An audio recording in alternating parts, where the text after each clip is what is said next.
অটোক্যাডে view একটি important বিষয়। তো কোনো অবজেক্টের ভিউ আমরা কিভাবে দেখব এটা নির্ধারণ করার জন্য আমরা প্রথমে একটি অবজেক্ট তৈরি করি।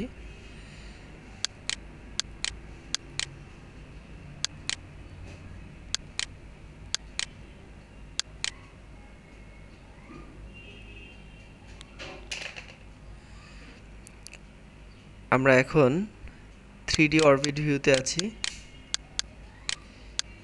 এই অবজেক্টটিকে আমরা বিভিন্ন ভিউতে দেখতে পারি।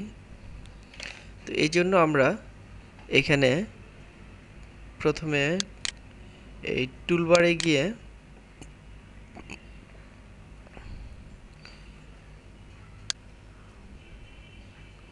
এই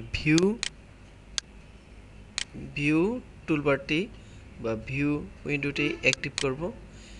এখানে কিছু ভিউ দেওয়া আছে এবং এটির মাধ্যমে আমরা ইনস্ট্যান্ট কিছু ভিউ দেখতে পারি, যেমন এখানে টপ ভিউ, এখানে বটম ভিউ, এখানে লেফট ভিউ, এখানে right view, front view, back view, isometric view, AC isometric view. এখানে বিভিন্ন ভিউ দেখতে পারি এবং ইচ্ছে মতো আমরা ক্যামেরা ভিউ নিয়েও আমরা এখানে দেখতে পারি। এবং আমরা এখানে এই ভিউতে গিয়ে 3D ভিউ পয়েন্টসে গিয়ে আমরা ইচ্ছে মতো আমরা বিভিন্ন অ্যাঙ্গেল দিয়ে এখানে ভিউ দেখতে পারি। আমরা এখন 315 ডিগ্রি অ্যাঙ্গেলে দেখছি।